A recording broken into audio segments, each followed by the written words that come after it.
लगती है। टिंकू को तेज दर्द होने लगता है। अब टिंकू एक शैतान बन जाता है और शैतान की आत्मा उस मणि के अंदर चली जाती है। एक सुंदरपुर नाम का गांव हुआ करता था। उस गांव में टिंकू नाम का एक लड़का रहता था। वो रोज जंगल में अपने सुअरों को चराने के लिए जाया करता था। एक दिन वो जंगल में अपने सुअरों को चरा रहा था, तभी टिंकू के पास एक जादू होने लगता है और टिंकू वहां से गायब हो जाता है। टिंकू किसी और ही दुनिया में पहुंच जाता है। वो दुनिया जादुई थी। वहां एक मणि रखी हुई थी जिसके अंदर एक शैतान की आत्मा कैद थी। टिंकू उस मणि के पास जाता है। टिंकू सोचता है, ये चमकदार चीज क्या है? इससे पहले तो मैंने इसे कभी नहीं देखा। टिंकू उस मणि को छूने की कोशिश करने लगता है, तभी वो मणि आकर टिंकू के माथे से चिपक जाती है और उस शैतान की आत्मा टिंकू के अंदर घुसने लगती है।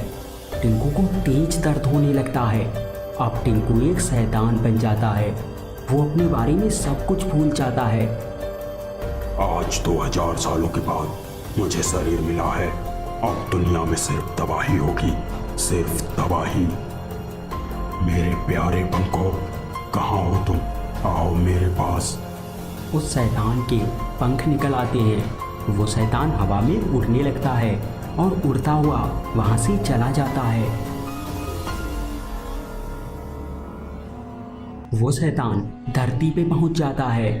यह कमजोर इंसान 2000 सालों में तो बहुत विकसित हो गए हैं। अब इनके नाश होने का समय शुरू होता है।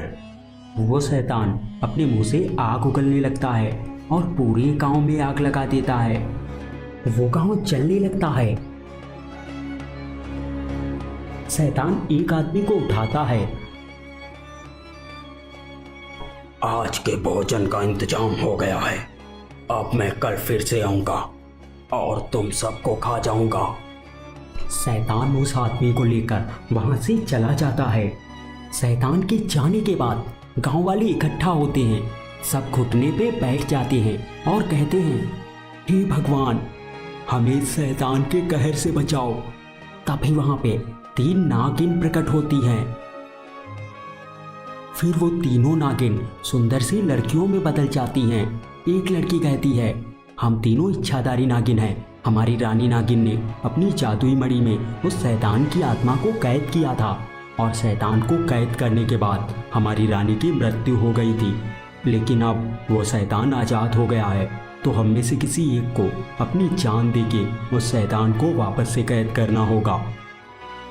वो तीनों लड़कियां वहां से गायब हो जाती हैं। शैतान जंगल में उस आदमी को खा रहा था। तभी तीनों नागिन वहां पे प्रकट होती हैं और अपनी जादुई शक्तियों से शैतान पे वार कर देती हैं। शैतान उठकर खड़ा होता है और वो अपनी शक्तियों से वार करता है। उनके बीच में भयंकर युद्ध शुरू हो जाता है। तभी एक नागिन अपने सिर से मणि निकालकर शैतान की तरफ छोड़ देती है। वो मणि बड़ी हो जाती है और शैतान की आत्मा उस मणि के अंदर चली जाती है, लेकिन वो नागिन वहीं पे गिरकर मर जाती है। फिर वो दोनों नागिन अपनी शक्तियों से उस मणि को नष्ट कर देते हैं।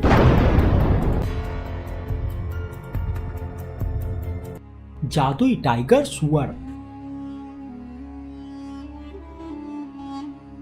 ये कहानी शुरू होती है एक गांव से।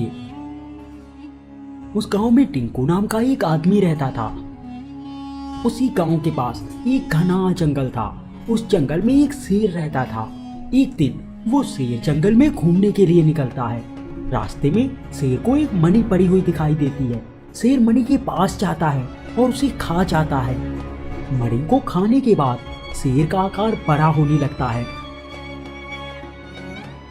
अब वो शेर काफी बड़ा हो चुका था। शेर गांव की तरफ बढ़ता है। गांव में पहुंचकर वो पालतू जानवरों को मारकर खाने लगता है। पूरी गांव में भगदड़ मच जाती है। लोग डरकर इधर उधर भागने लगते हैं। एक आदमी भागता हुआ टिंकू के पास जाता है। अरे टिंकू, अपने गांव में बहुत बड़ा शेर आ गया है। वो इतना बड़ा है कि पूरे गांव को खाने के बाद डकार भी नहीं लेगा।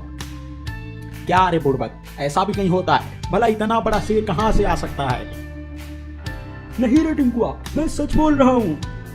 वो दोनों बातें कर ही रहे थे, तभी शेर वहां पे आ जाता है। अरे भागो रे, ये शेर नहीं बब्बर शेर है। दोनों वहां से भागने लगते हैं। दोनों काफी दूर तक भागते हैं। फिर एक जगह रुककर वो कुछ सोच रहे थे। वहां पे एक जादुई पेड़ था। उसमें एक जादूगर हजारों सालों से रहता था। वो जादूगर पेड़ से बाहर निकलता है।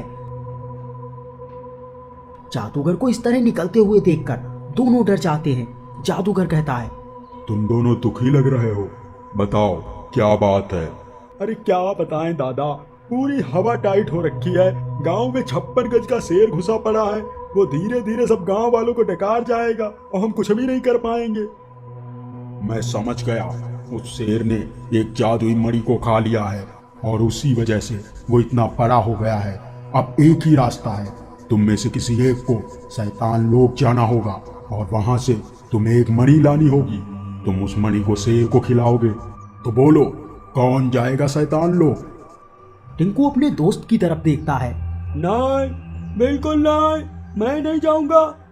हाँ हाँ, मेरे को ही हलाल करो। ठीक है जादूगर दादा, आप हमें ही भेज दो। जादूगर अपनी शक्ति से टिंकू को वहां से गायब कर देता है।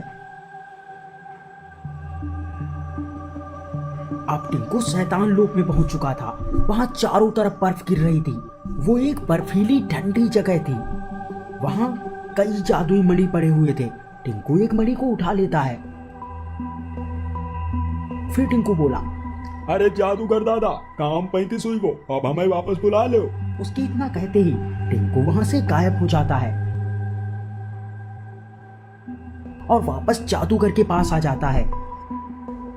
जादूगर बोला, अब तुम जाओ और किसी भी तरह इस मणि को उस शेर को खिला दो।